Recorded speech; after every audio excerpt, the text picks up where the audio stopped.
The broadcast is now starting. All attendees are in listen-only mode. Hello, everyone, and thank you so much for joining our WatchGuard webinar, Internet Security Report Q1 2020, or also known as Top Security Threats Worldwide Q1 2020. My name is Christine Ramsdell. I am your moderator for today. I'm also joined by two presenters. I have Corey Nachreiner, CTO, and Marc Laliberte, Senior Security Analyst. Now, before we begin, I want to go over a few quick housekeeping items. The first is that the audio can be streamed through your computer, and there is no dial-in. Widgets on your menu, they're resizable and movable. You can ask questions, and we will be answering them at the end.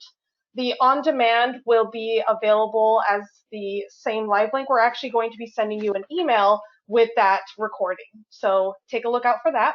And for CPE credit, we do offer CPE credit for all our webinars. In this case, it's webinars for an hour, which equals to 1 credit. So without further ado, I'm going to pass it off to Corey to start things off. Corey? Thank you so much, Christine. And again, thank you everyone for joining us this morning, or I guess maybe afternoon if there's anyone from Europe or Asia joining us. But as you probably know, if you've joined the webinar before, every quarter WatchGuard likes to take the trends we learned from lots of security products out in the world from our customers to share the latest trends and evolutions to the threat landscape. And it's to learn what the bad guys are doing. There's a lot of interesting and dangerous threats in there, but remember, the main point of it is to look for the practical takeaways and the ways you can actually defend yourself going forward so that you can protect yourself. But before we jump in, why don't we go ahead and introduce ourselves. My name's Corey, as Christine mentioned. I'm the CTO of WatchGuard. Among other things, that means I kind of run the WatchGuard Threat Lab team, which Marc is actually the manager of, you'll meet in a moment. And besides that, I do things, I help with the security strategy for WatchGuard, focusing more on things like M&A, looking for new technologies to bring into the company. And one thing that we won't be sharing much of in this report, but an exciting new acquisition is Panda. You might have seen that we closed a big acquisition of Panda, a European endpoint security company. Very excited about that. One, it gives us not only network protection, but endpoint protection as well. But another thing, just as our threat team loves information, and soon we'll have a lot more information from endpoints that we can add to the report as well. But with that said, let me hand you off to Marc so he can introduce himself and his team. Yeah, and I'm really excited about that information, by the way. So like Corey and Christine mentioned, I'm Marc. I'm a senior security analyst. Technically, I'm the manager of the WatchGuard Threat Lab, but you'll never see manager in my title because then I'll lose all my hacking credit, just like Corey did. While he's doing all the businessy M&A stuff, I'm holding down the fort and helping run our team along as we work on research projects and as we try and gather the threat intelligence that we have access to from all of our fireboxes and other security services deployed across the world, and then roll that into these quarterly reports and daily blog posts and other analysis trends that we're able to put out there for you guys and for other people in the industry. On this report, we also had a few other co-authors, Trevor Collins, who if you've attended this webinar in the past few quarters, you're very familiar with as he filled in. And also Ryan Estes from our DNS Watch team as well helped contribute to our DNS analysis section, as you'll see a little bit later in this report too. So with that, I'll go ahead and hand it back to Corey to go over our agenda, and then we'll go ahead and get started. Yeah, and the agenda is really simple. We'll start by sharing the main information from the Firebox feed. You'll learn more about this, but the Firebox feed is essentially the name of the feed where we get all this information from Firebox products in the field. And that will share things like the top malware we saw throughout the quarter and the top network attacks. So we'll certainly dive deeper into those two things. But for instance, there's always sometimes similar malware on these top lists. So we like to focus on what's different.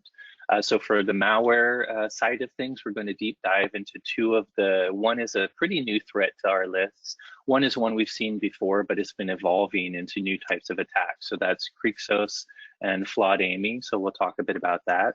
Of course, after talking about the top network attacks, We also like to share some of our DNS information. If you're a WatchGuard customer, you might know of DNS Watch or DNS Watch Go, which can protect you from malware distributing sites, hijack legitimate sites, and phishing sites. So we'll share some of the top takeaways, what kind of threats, in this case, you can see it's crypto miners and botnets that are coming from malicious domains. Marc will cover our top security for this quarter. As you can imagine, I'm surprised we haven't said pandemic once until just now. But as you can imagine, the pandemic is probably what's on many people's minds around the world. And that, unfortunately, is a good thing for attackers. So we'll talk about how some of the attacks have changed based on this big pandemic we're in. But again, remember, the whole point of this isn't to kind of spread fear, uncertainty, and doubt. It's more about looking for practical changes and tips we can use in our network security controls to keep defending ourselves. So why don't we go deeper into the Firebox feed? Yeah, so like Corey mentioned, the Firebox feed is built off of the telemetry we receive from people who opt in that are Firebox owners, or at least people that administrate Fireboxes. It is fully opt-in. There's a checkbox under the general settings or global settings, whether you configure yours in the web UI or WatchGuard System Manager. I will say, if you manage your own Firebox, please consider ticking this checkbox, because every single one that we get reporting in gives us just that little bit more data to paint a more accurate picture of the threat landscape that's out there. We've got multiple services that report in now that we include in this security report every quarter.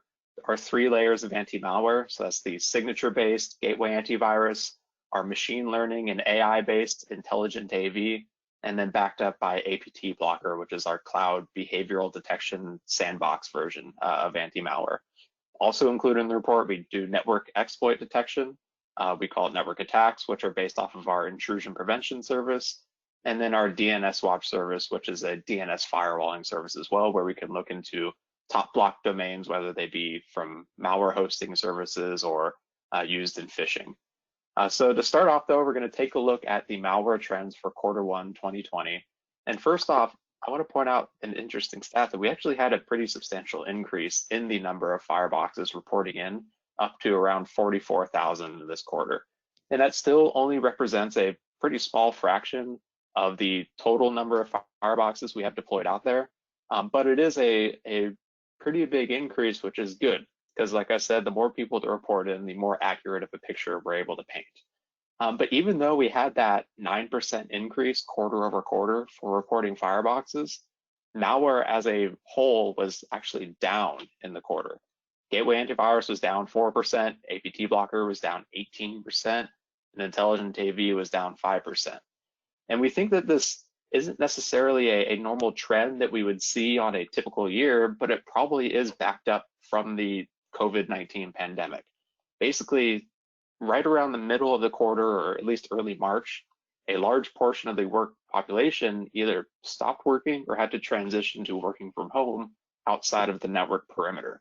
And so it kind of makes sense that we would see a drop in perimeter-based security detections as more people are working from home and maybe not VPN'd back into the office environment to go back out through these protections. So we think this is a bit of an anomaly, but it makes sense considering the context of the quarter. Even with that drop in malware, though, it was still 489 signature-based detections per Firebox and 218 evasive detections, so intelligent AV and APT blocker detected detections as well. So still a pretty substantial number of threats per appliance out there over the quarter.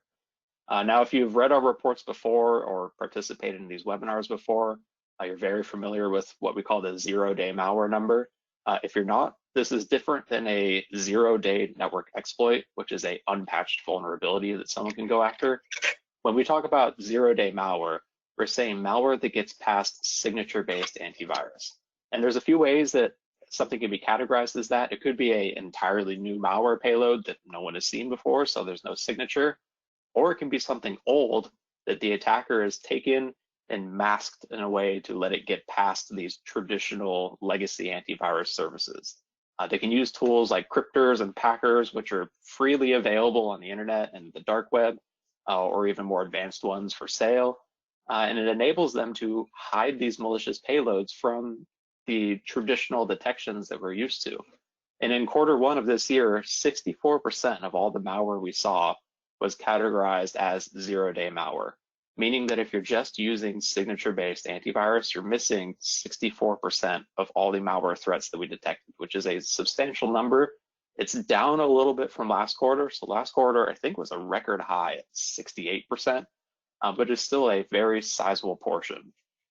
New to this quarter, though, we also added some information based off of encrypted threats.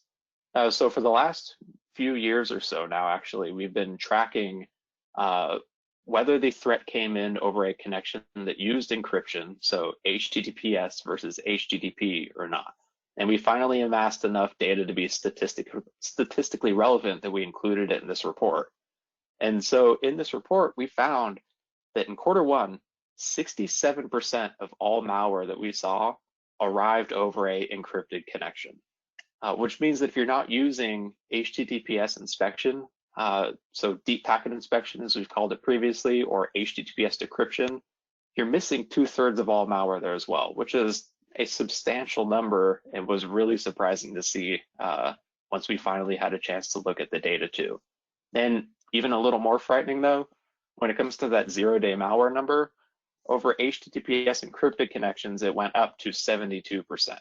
So not only are you potentially missing a large amount of malware if you're not inspecting encrypted connections through your firebox or through your network perimeter, that malware that's coming through is on average more evasive than the unencrypted malware. So pretty interesting stat. This is something we're going to be keeping track of quarter over quarter to see how it trends. But I think it's really important that we highlighted this at this point because HTTPS decryption is still not widely adopted across basically the entire industry. It does take a little bit more work to set up. We've done a lot of work to make it easier for the administrator to set up, but it's still just something that isn't widely done. And based off of the data, it is something that's wildly necessary. So I'll go ahead and hand it off to Corey to go over a few of our top threats now as well. Yeah, although I do want to agree with you on that one, I would say the biggest highlight from this quarter report is that TLS trend is now, as Marc said, what's kind of sad is while it is statistically relevant data, we did let the number of fireboxes reporting that data grow enough so that we could trust the data. It still is a tiny fraction of the reporting boxes that actually use TLS. And as Marc said, you know, if you're not, all the statistics we've been giving you before is over clear channels. So there's a lot of stuff you might be missing, not just on the malware side of things, but on network attacks or botnet command and controls. If you're not inspecting that HTTPS or secure web traffic, which is the most common usage we're seeing for TLS. But that said, the encrypted traffic aside, let's go over some of our top lists. So we have two top lists. One is the top malware list purely by volume. So we don't pay attention to how many different fireboxes in different places in the world necessarily got this. It's just pure volume of numbers. And you can see the top list here. I'm not going to go through all of it in detail, but do you know a lot of this list is very similar to past reports. You know, for instance, code injectors or Trojans like Hiri and HindD have been top threats on our list for a long time. But there's a couple notable things. One is Mimikatz. We've talked about this password stealer for a long time. We're not going to waste too much time today to talk about it. It has been dropping on the list, but do you know it's still there? So password and authentication attacks are still relevant. Office exploits, we'll talk a bit of about those when we get into widespread attacks too. But Office exploits, you know, Word documents, Excel documents that are booby-trapped are still very high on the list. This particular old 2017 CVE, the one that's 11,882, is a pretty common one we've been seeing quarter over quarter, still remains there. But the most interesting one is the new one that went all the way up to number 3, which I'll dive into a little more detail in a few slides, is a remote admin or basically AMI admin, which is actually a legitimate remote desktop program. But I'll talk about, while it is legitimate, I'll talk about why it's really grayware and something you may not want in your network, and why it might show up on this list. So a lot of the same stuff, but I will say admin AMI, that remote desktop app showing up in our list, is something that's quite new. The next pivot we look at for malware trends is basically the most widespread malware. And this is still top malware, but this is top malware that affects the most networks. So for this, we look at threats that aren't just high raw numbers, but the ones that actually touch the most amount of different fireboxes out in the field. So really, you can think of this as the ones that are spreading the most to many, many victims.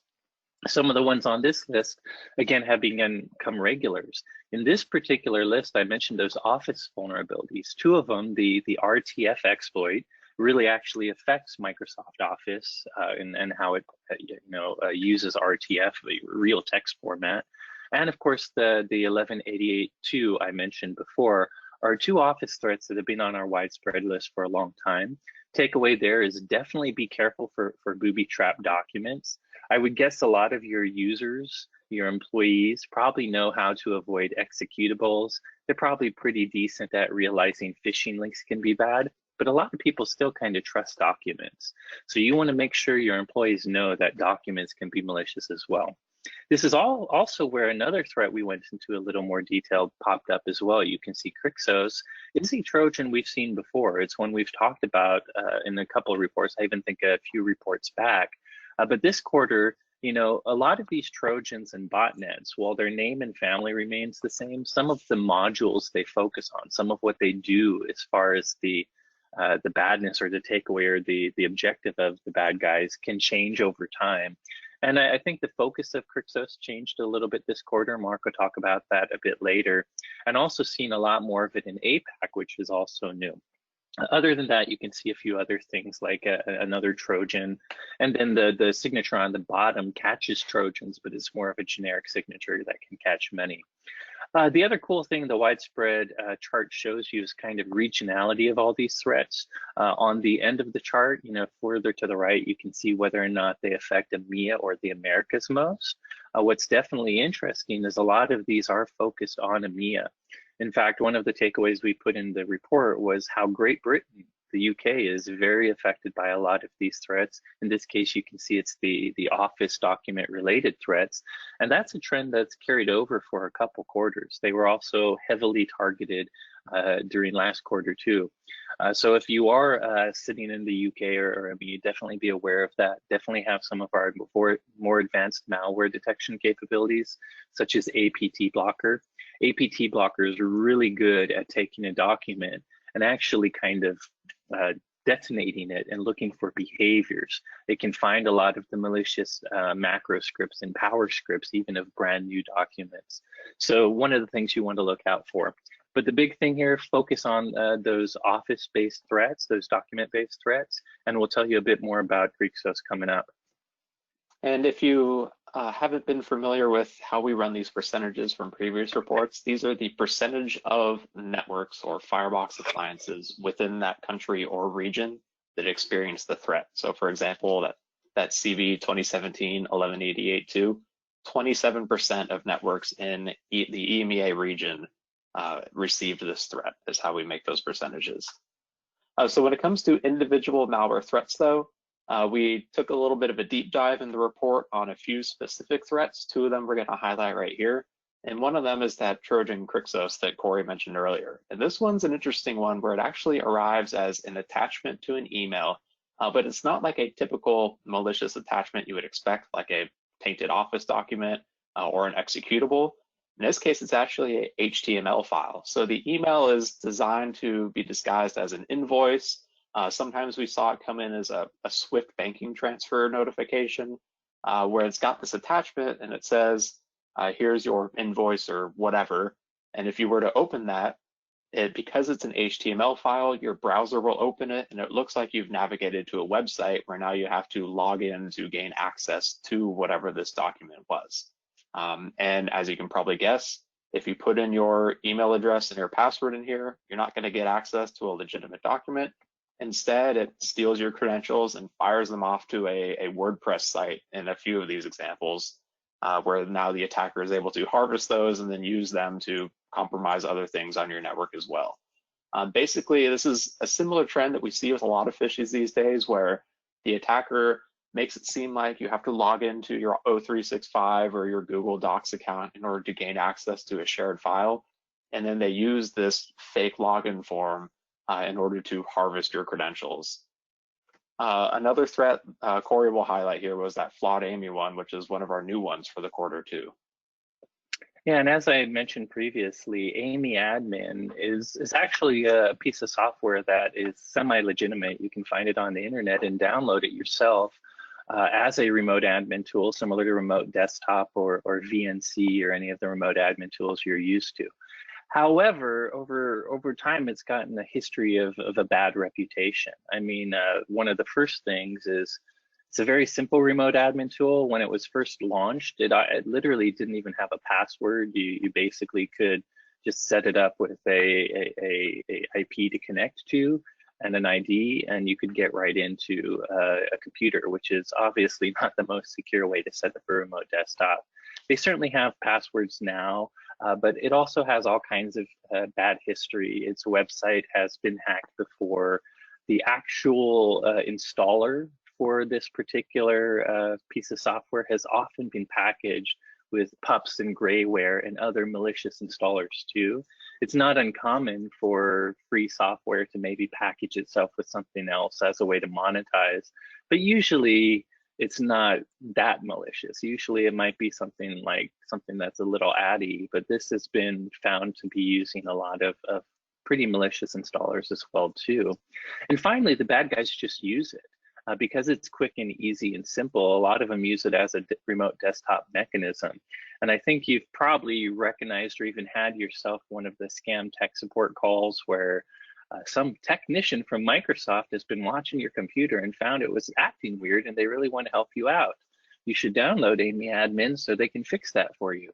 Obviously, I'm being sarcastic. You should not download AMI admin so they can fix it because that's a scam. So long story short, this isn't necessarily 100% malware, but the reason it shows up on signature lists, including ours and many other AV companies, is because of the very grayware nature of it. I think it can be safely considered a pup. While it does have legitimate uses, it actually is very popular in malware communities. So something to avoid. By the way, while we're talking about remote desktop, we all live in this work from home kind of situation right now with the pandemic. Some of us might be starting to return back to headquarters, but a lot of your employees are probably remote. We have nothing wrong with remote desktop apps. You know, terminal services and things like that can be very useful, a great way to have access to headquarters when you're in other locations. But we do encourage you to, one, use well-known good remote desktop tools, but two, really focus on securing them with additional kind of encryption and authentication. One, you can expose RDP, for instance, to the internet, and it does have its own encryption, but we really recommend highly against it. We'd rather people VPN to their RDP terminal services first. That way you get the benefit of the additional VPN authentication, which, by the way, you could also add multi-factor to. You can combine it with something like WatchGuard's Authpoint and get a very strong authentication to that VPN. And then you also don't have a public IP with your RDP server exposed. Then you are then accessing your terminal services over your private network through that encrypted VPN tunnel, which is much more secure. So if you are using remote terminal services, definitely consider adding VPN and extra authentication to them. With that said, let's move on to regional. Yep, so we always, towards the end of the malware section and the network attack section, as you'll see, we include a regional breakdown where we highlight a weighted volume of how the threats were dispersed across the world, as well as pick out a few individual threats and how they affected certain countries. This quarter, we still think it was a bit of an outlier just in terms of what happened really right in the middle of the quarter as well. But still, it was similar to previous quarters where EMEA went up a little bit in terms of their detections, and both the Americas and the Asia Pacific regions went down a little bit, to the point where now Americas and EMEA are right around the same at 38, 39%, and then APAC's down at 23% of all detections for our threats, once we take into account the number of networks that we have reporting in from each of those regions. When it comes to specific threats, though, you saw Great Britain kind of showed up a lot in terms of the most widespread threats in that table that Corey showed a little bit earlier. But then also Germany, for example, received the majority of that CB 2017 1188 threat as well. In fact, they saw the majority of both that and a PDF exploit that we highlighted too within the report. So a pretty even breakdown between the Americas and EMEA. This tends to be normal. We tend to see APAC trailing a little bit behind. Sometimes they've came up, actually we've had them about a year ago come in first, but they tend to be a bit behind in terms of detections. So let's go ahead and hop now into the network attack section as well, which Corey will take the driver's seat here to start out. Sure. So the other thing we track besides malware is obviously network attacks, which is based on our intrusion prevention system. So as you probably know, network attacks are software vulnerabilities in various software that can be triggered over a network. Now realize they're not just server attacks, although server attacks are quite common. It could be generic web application flaws that affect a specific web application, including your own custom code. It could be a very specific server software like IIS or SendMail or whatever servers you use, including say RDP, or it could be client-based vulnerabilities too. So there's a lot of local user desktop software like Internet Explorer, Flash, or Chrome, which also can suffer vulnerabilities which can be triggered over the network. So realize network attacks are really just a combination of all those. Now, unfortunately, network attacks can be interesting some quarters, and some quarters it seems very alike. I'd say this quarter was a pretty default generic quarter. As you can see, we saw 1.6 million IPS attacks, which I think translates to about 30 some per box. Not a huge amount, not a lowest volume we've ever seen, but I think a Q2 a couple quarters or a couple years ago was the highest peak we've ever seen at 10 million or just under 10 million network attacks. Now, if we're breaking out these attacks in the top 10 attacks, this list remains fairly consistent every quarter. I will tell you the reason we believe this is the case is the noisiest and the most raw numbers of network attacks tends to be automated attacks. And one of the reasons for that is automated both pen test scans and botnet scans. Whether you're a pen tester looking for insecure servers on the internet, like maybe systems like Shodan, or you're an attacker that has a botnet, one of the things you'll do is automatically scan the IPv4 space looking for vulnerabilities just by sending packets, looking for the headers of a particular server, and then sending maybe other packets to try to see if they're exploitable. So we believe a lot of the uniformity of the top 10 list is because of these automated botnet attacks and other pen tests. That said, the takeaway to this quarter's top 10 is, again, the web is the battleground. Most of the attacks we see are triggered over the web. Even one I'll talk about below, which affects client software, is still kind of a web-based vulnerability because that's how you're getting the media that triggers the vulnerability. This quarter is very web application focused. What I mean by that is it may not be vulnerabilities for very specific servers. There are some where you might see a very old SQL injection that only affects a Ruby on Rails server. But for the most part, a lot of these are very generic web application attacks, meaning they're targeting insecure web code, which might be in a well-known web framework, but could also just be in your own custom code, some mistake one of your developers made while creating a forum that makes queries to your backend database. The theme this quarter, with a huge percentage of the attacks, is SQL injection specifically. And SQL injection is a class of attack which I kind of alluded to. Even when you start logging onto a web page, that login is controlled by the web application having programmatic queries to your SQL server to see if that user and password exists. And then everything your web page then displays to that user is dynamic based on the information about that user and how your web page shows user specific information.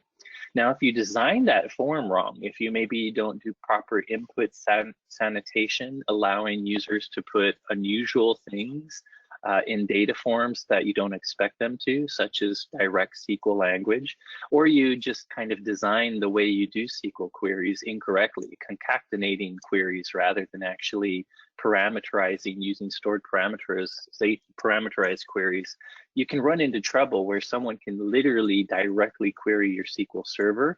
And once they can do that, you know, there's almost nothing they can't do. They can read all the information in your database, including stuff that may not belong to that user. They can modify it, delete it.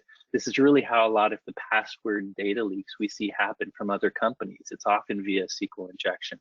So as you can see, SQL injection is our #1 attack, but on this list, there's only 2 new attacks. Another one is also another form of SQL injection. It's the one near the bottom, the 9th attack, SQL injection attempt 4.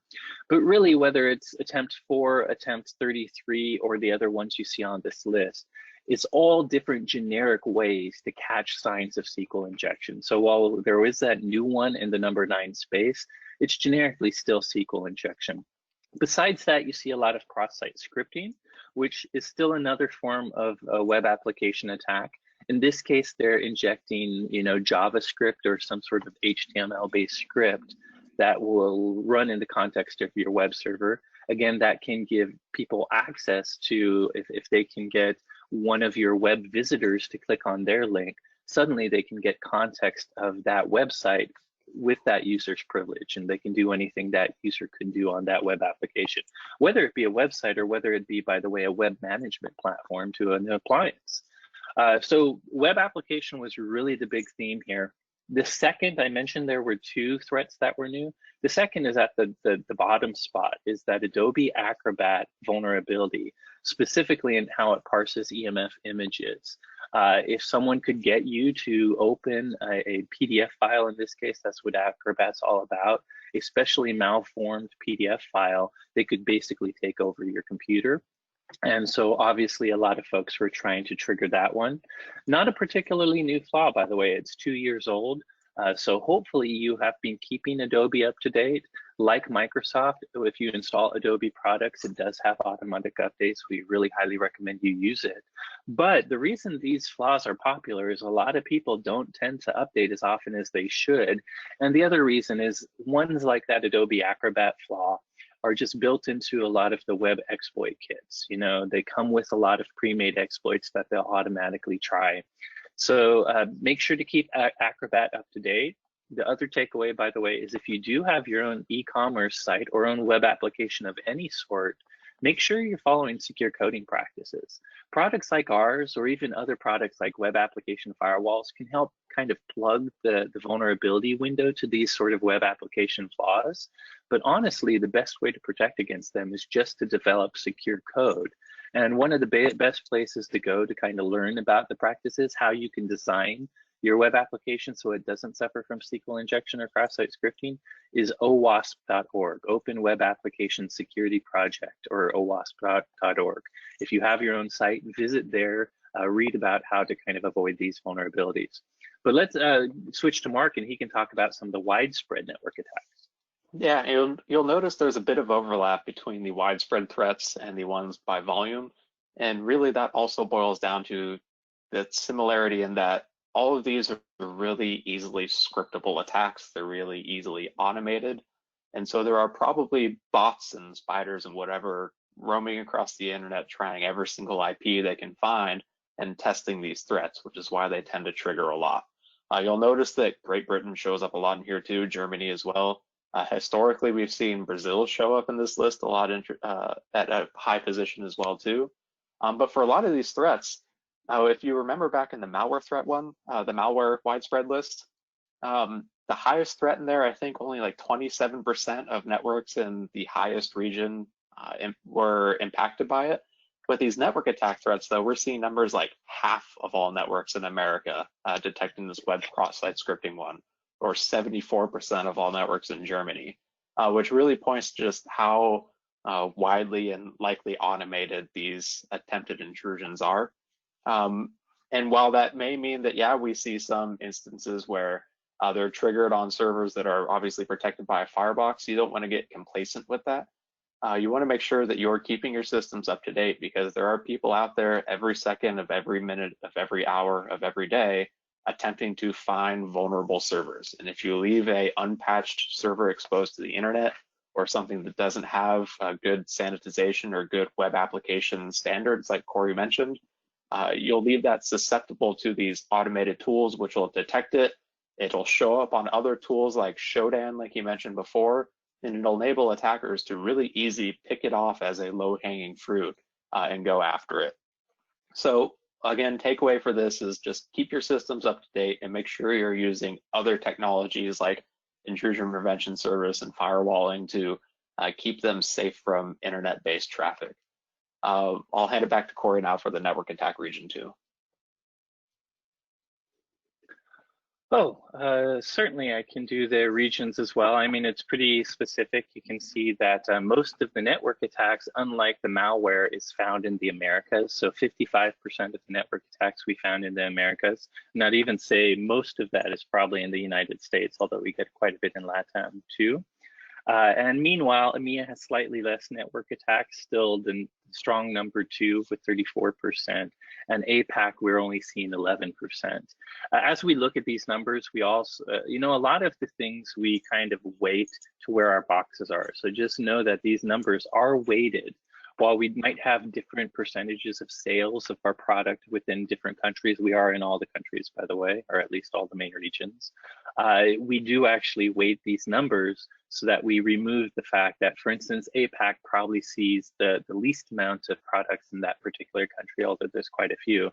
But this 11% is more a true 11% because it has been weighted. But with that, I guess we should also go to DNS. And for DNS, there's a lot of great information. This report, this is where Ryan, who is a member of our tailored analysis team, he's actually someone that if you make a query about what DNS watch catches, he helps another team member sometimes track down the site and see what it does. So lots of great information in the report about this, which I'll cover a little bit. So let's start with, basically we bucket these in 3 categories. Malware sites, so these are kind of drive-by download sites or any site that's distributing malware of some sort. Compromised or hijacked, that is a legitimate site, but it's one that as maybe a web application attack has allowed a threat actor to take over a page and use it potentially for a phishing or malware site. So it's one that is normally legitimate, but has somehow been compromised. It could also be even an image distribution site that's actually using image distribution as a back channel. And finally, phishing, I think, is pretty self-explanatory. You know that as a phishing site trying to get your credentials. But a lot of good information in this section. I will say of these top lists, let's start with the malware domains. A lot of this list is new. Really, there's only 2 domains that stayed on this list from last quarter. Everything else is kind of making their debut. Obviously, the number 1, kind of the most predominant, even by percentage, if you look at it with almost 500,000 actual hits, is that the Belsys CDN. And Belsys CDN was actually responsible for over half the top malware domains for this quarter. And what we found out is that's because it's kind of acting as the malware distribution and CNC server for the Bondat worm, B-O-N-D-A-T. And that's actually an old worm that's been around for a while, but is making an uncharacteristic increase in activity this quarter. And that botnet does all kinds of things. As a botnet, it's kind of a Swiss Army knife, but lately it's been doing a lot of Monero crypto mining, meaning it has a module that will throw a crypto miner on your computer. Something we saw a lot of at the end of 2018 and the beginning of 2019 is kind of making a little bit of a resurgence. Mark also mentioned WordPress attacks. The Bondat worm is also kind of responsible for doing various WordPress attacks. Now, the good news about this domain and the worm itself is Anubis Networks, another security company out there, has actually taken control of the domain. So it's sinkholed and it should be safe. But that's not stopping us from seeing infected people reach out to us. So even when these domains go down, there are computers out there that are infected, and that's very likely why we see them continue to beacon out to this particular CNC domain. By the way, I won't go through all of the stuff that's in the report, but know that 5 other things on the top domain list were Monero crypto mining campaign related. So again, a big increase in kind of Monero crypto miners. One of the many ways that bad guys can monetize a stolen computer or a hijacked computer is to put a crypto miner on it as well. So look at that. There's also a couple of domains there, the HR test, prof test, and test PSY, that are part of a widespread photo miner worm, which is another well-known worm that rapidly uploads suspicious files to FTP servers. And finally, the new domains on the list, I think one was ms-dll-com.info and passportinfo.info, which are actually, especially passport info, is similar to legitimate websites, the US website for passport information. So you can kind of imagine how attackers might be leveraging these sort of password sites, in short, or passport sites. You know, if they can trick you to coming to the false one, they can do anything.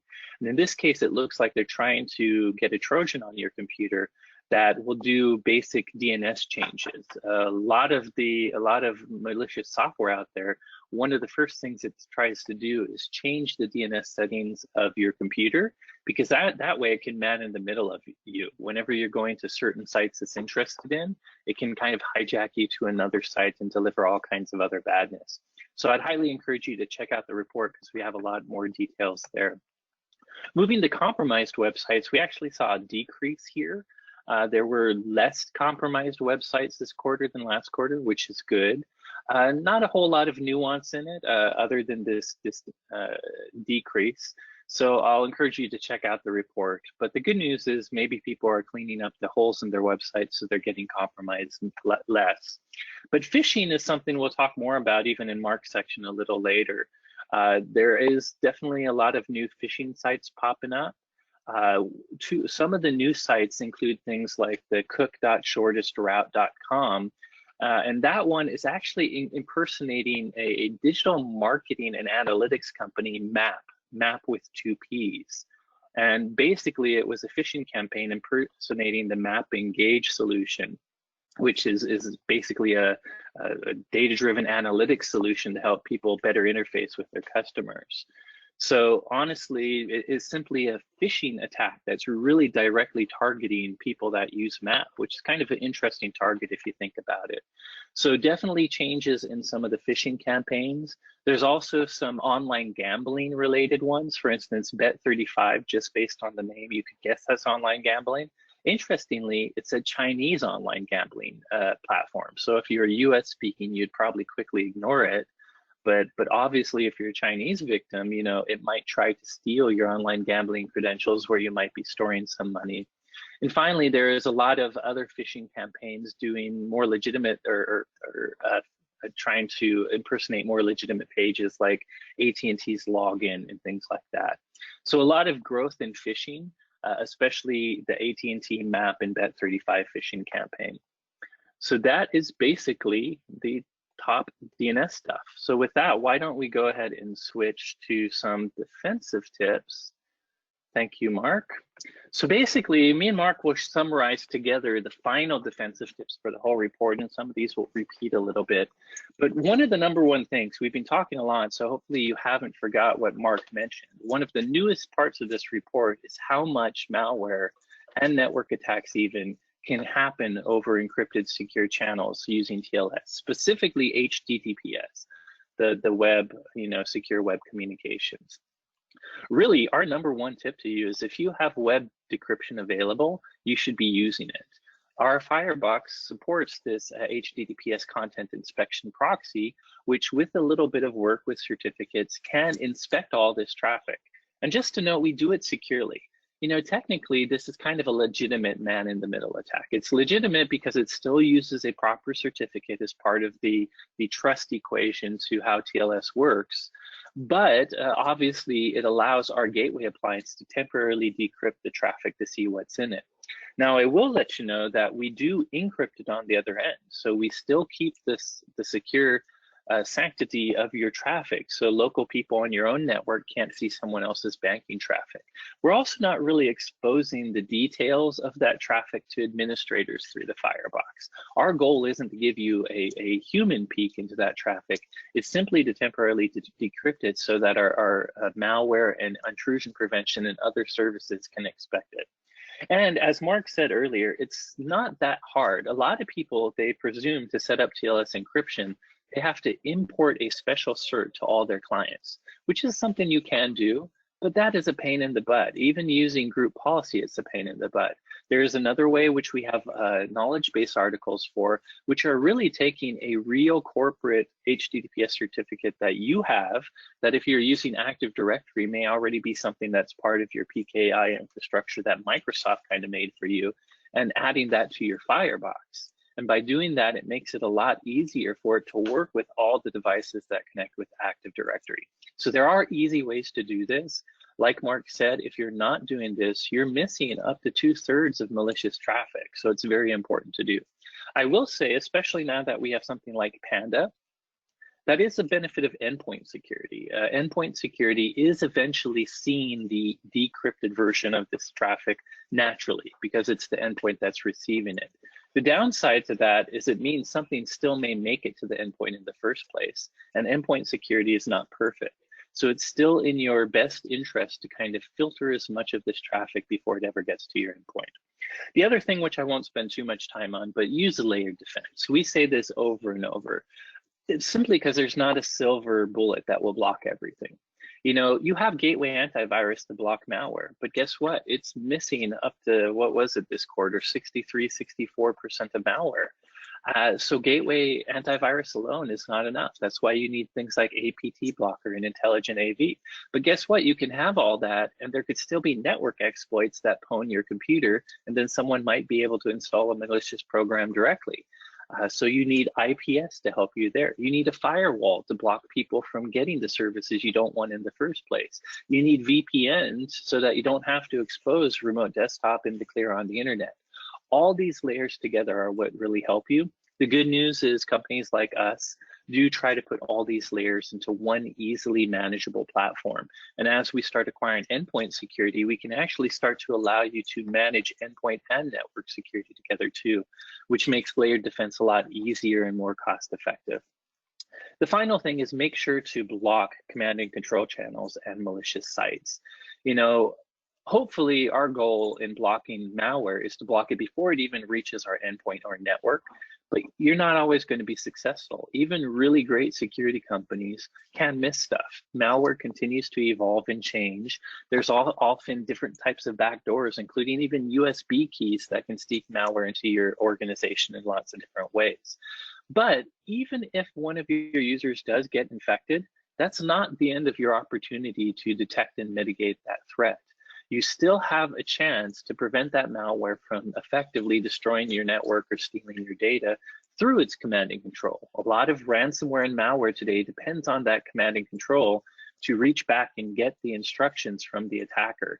So if you can catch the command and control and block it using tools like DNS Watch or even WatchGuard's botnet control, you can actually kind of defang the malware. While there might be some local things it knows to do that you still have to kind of mitigate, you can prevent it from maybe getting the encryption keys it needs to encrypt your files, depending on what kind of ransomware. That's not always the case, depending on how they do it.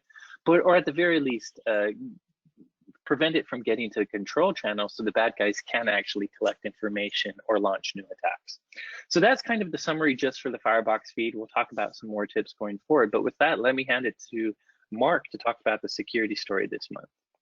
Yeah, like Corey mentioned, it's hard to talk about Q1 or even this year without talking about the COVID-19 pandemic. Like, it really turned our entire industry on its head and changed how a lot of organizations functioned, from being a primarily people in the office type of business to really quickly people working from home.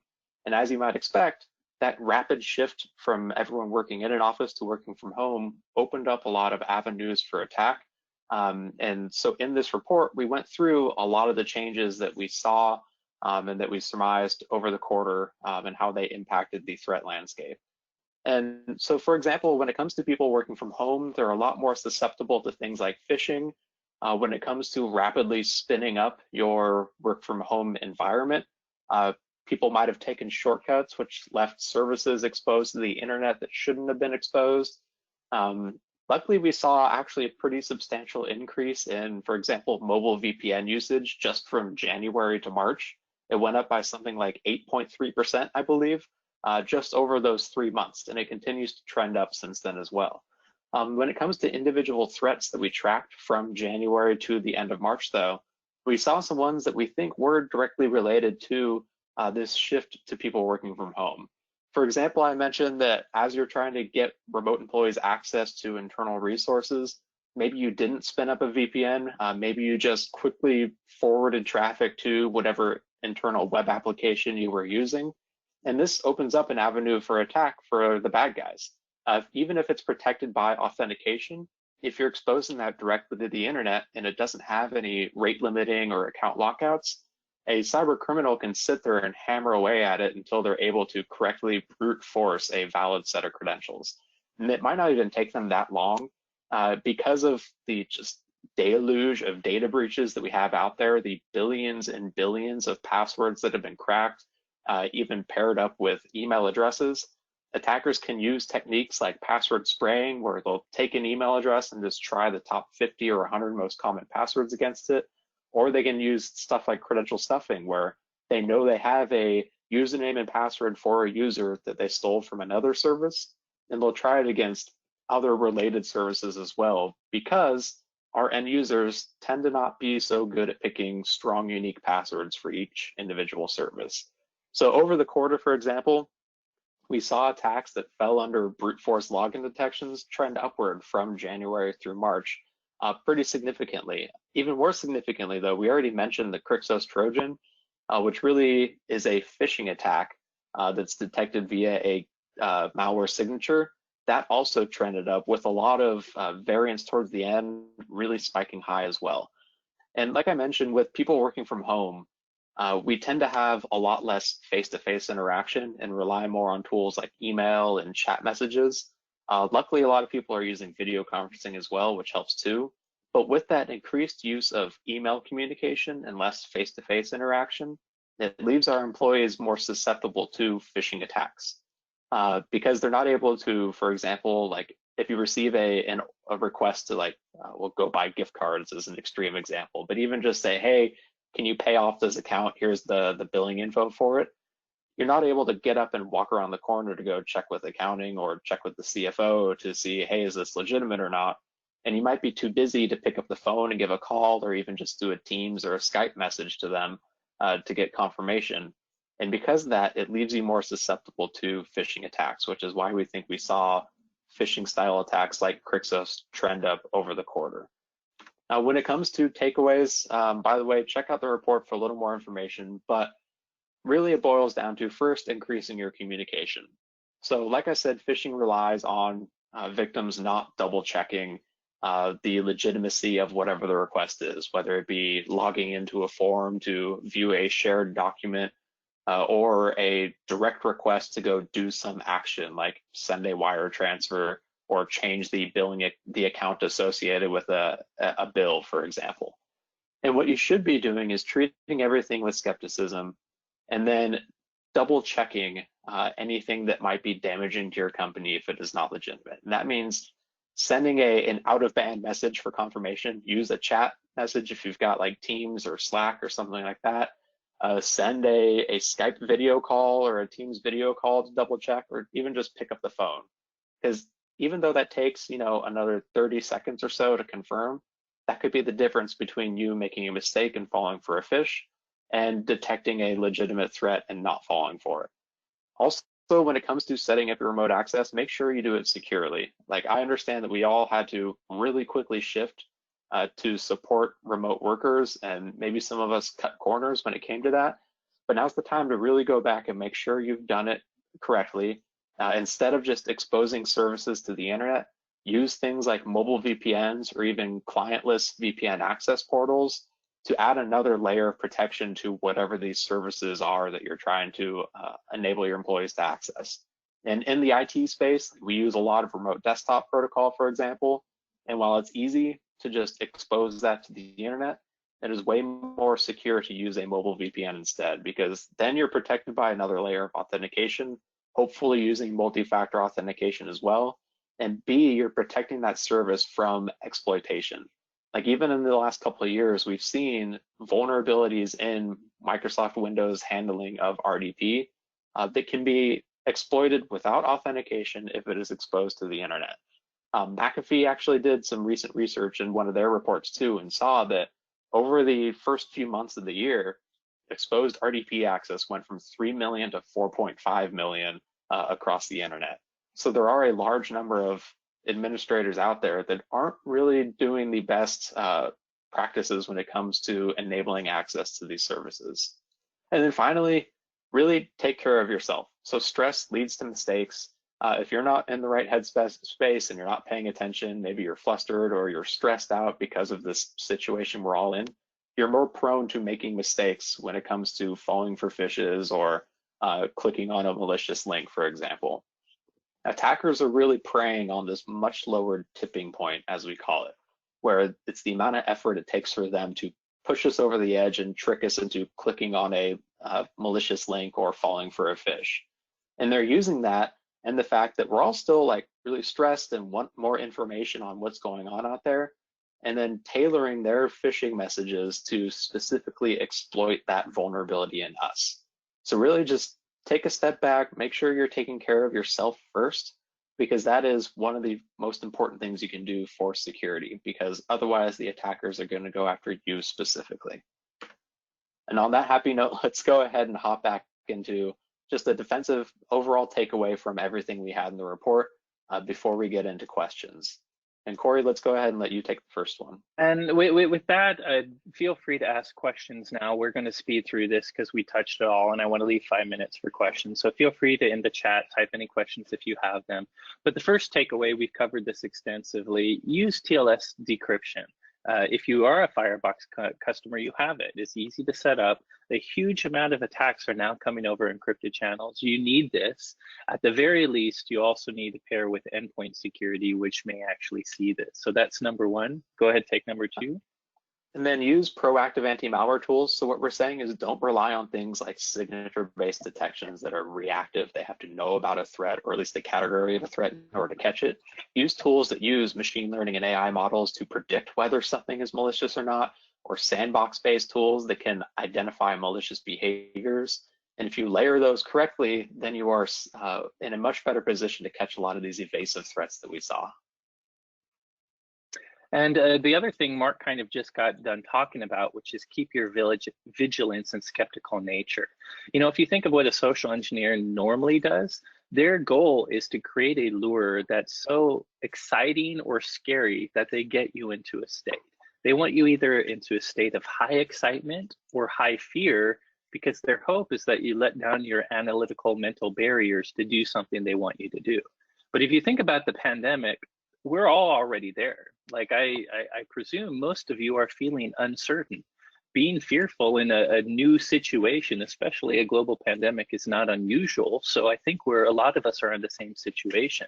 But unfortunately, that makes a social engineer's job easier. They don't have to try to get you into that state of fear, because we're kind of living in this state of uncertainty, which makes, again, that tipping point, what they have to do in the email, much easier. So try to avoid that uncertainty and keep your skeptical hat on while you're looking at things like emails or different websites. Yep, and then when it comes to the landscape we're in right now, even as places start to open back up, as the pandemic kind of eases down, it's still going to be a long time before we are back to normal, so to speak. So make sure you've adjusted your security strategy to this work from home reality. Make sure you are protecting your users as they're working from home with solutions that work outside the perimeter as well, or set up ways for them to get back inside the perimeter like VPN, so that they're still protected by your traditional tools. And then also make sure you're keeping up education as well on how to spot phishing threats, as they are much more susceptible to those types of threats while they're working remotely. So with that, I think we have like a few minutes for questions, hopefully. Christine, did anything come through? I know we have one right away, so I'll just read it to you, Mark, and maybe you can grab it. So this one comes from Phil. I'll leave his last name private. A major trend we have seen in the public sector in the last quarter has been sophisticated phishing schemes. When the email linked to a genuine SharePoint, basically saying it's a genuine SharePoint link, which is why email security doesn't filter it. And that page has a link to another phishing page. So he's essentially talking about something I think we've seen in DNS Watch, where SharePoint or other legitimate cloud services are using. But his question is, what is WatchGuard able to do to help combat this when our users are using virtual desktops located within our firewall? Yeah, so that's actually, like you mentioned, Corey, something we've seen a lot of recently. We even highlighted it on our podcast about a month and a half ago now, like with an attack called Persuasion that was using Microsoft Sway links as one of those hops in the phishing links. Attackers are really starting to use these cloud-based services and prey on their legitimacy so that highlighting over the link is no longer sufficient on its own to give you a good idea of whether something is malicious or not. Because they can basically host whatever they want on these services, your users might see, oh, SharePoint, this is probably fine, and click on it. And then that will send them to somewhere else.